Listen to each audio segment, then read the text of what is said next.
time you walk into the room, got me feeling crazy, shot my heart boom boom. Any other boy would stare, but me I look away, cause you're making me scared. Trying not to breathe, 1, 2, 3. Assalamualaikum warahmatullahi wabarakatuh. Perkenalkan, nama saya Rumingsi Perdana Putri dengan NIM 12207212110. Baiklah, di sini saya akan menjelaskan tentang zona laut teritorial dan zona tambahan laut teritorial atau Territorial Sea. Menurut UNCLOS, United Nations Convention on the Law of the Sea tahun 1982, laut teritorial merupakan garis-garis dasar yang lebarnya 12 mil atau sekitar 22,22 km yang diukur dari garis dasar. Garis dasar merupakan garis hayal yang digunakan untuk menentukan batas wilayah laut sesuai suatu negara, yang diukur dari titik terluar pada garis air terendah saat air surut. Menurut UNCLOS, garis dasar berfungsi untuk menetapkan batas-batas laut seperti laut teritorial, ZEE, dan landasan kontinen. Adapun beberapa jenis garis-garis dasar, yang pertama garis pangkal. Garis pangkal normal. Garis pangkal normal merupakan garis yang mengikuti kontur garis pantai pada saat air rendah. Yang kedua, garis pangkal lurus merupakan garis yang terdiri dari segmen lurus yang menghubungkan titik-titik tertentu yang biasanya digunakan di daerah dengan pantai yang menjorok atau berpulau. Yang ketiga, garis penutup merupakan garis yang digunakan untuk menutup area seperti sungai, teluk, atau pelabuhan yang menghubungkan titik-titik pada garis air rendah di kedua sisi. Lalu muncul pertanyaan, bagaimana sih jika ada dua negara atau lebih yang menguasai suatu lautan yang lebarnya kurang dari 24 mil? Setiap negara berhak menetapkan laut teritorial sejauh 12 mil dari garis pangkalnya. Namun, jika jarak antara dua negara kurang dari 24 mil, akibatnya laut teritorial mereka akan tumpang tindih. Jika lebar lautan lebih dari 24 mil tetapi kurang dari 400 mil, negara-negara tersebut dapat menetapkan ZEE.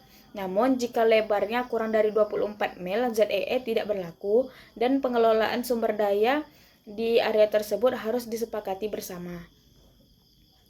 Jika terjadi sengketa, negara-negara dapat menyelesaikannya melalui perundingan, mediasi, arbitrase, atau perjanjian bilateral berdasarkan hukum internasional.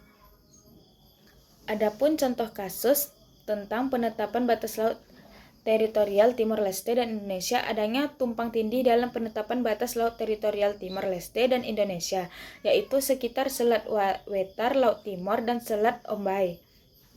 Hal tersebut terjadi karena Indonesia menetapkan garis pangkal kepulauan, sedangkan Timor Leste menerapkan garis pangkal normal karena status geografisnya. Penyelesaian sengketa keduanya dilakukan dengan cara kerjasama dan kesepakatan kedua negara. Selain itu, menurut UNCLOS, penyelesaian atau sengketa batas-batas laut teritorial dapat dilakukan dengan perundingan bilateral, mediasi, atau arbitrase dan menetapkan zona kerja bersama untuk menetapkan pengelolaan sumber daya alam di area yang masih disengketakan. Dalam zona laut teritorial, negara memiliki hak penuh untuk menjalankan kegiatan ekonomi serta mengelola sumber daya alam. Negara juga berhak untuk menentukan dan menerapkan hukum dan peraturan nasional di wilayah laut teritorial. Namun, negara lain masih dapat melewati zona laut teritorial suatu negara sebagai hak kebebasan berlayar yang dijamin oleh hukum internasional.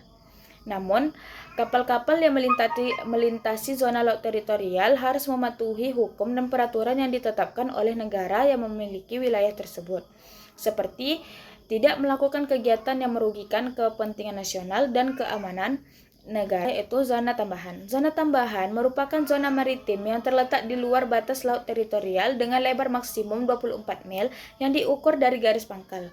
Menurut UNCLOS, zona tambahan berfungsi sebagai area transisi antara kedaulatan penuh negara pantai atas lautan teritorialnya dengan kebebasan di laut lepas.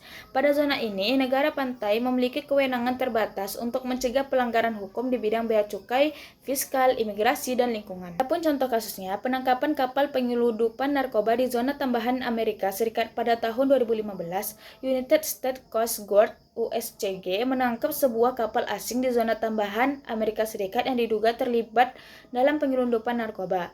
Kapal tersebut berada di luar zona laut teritorial Amerika Serikat, tetapi masih berada di dalam zona tambahan Amerika Serikat. Tindakan yang diambil USCG pada saat itu adalah memantau pergerakan kapal menggunakan radar dan pesawat patroli. Kemudian memastikan kapal tersebut melakukan aktivitas yang mencurigakan, dan USCG menghentikan dan melakukan pemeriksaan kapal. Selanjutnya, di dalam kapal ditemukan membawa narkoba dan awak kapal ditangkap. Para awak kapal diadili di Pengadilan Amerika Serikat berdasarkan hukum bea cukai dan imigrasi. Baiklah, sekian penjelasan dari zona teritorial dan zona tambahan teritorial. Assalamualaikum warahmatullahi wabarakatuh.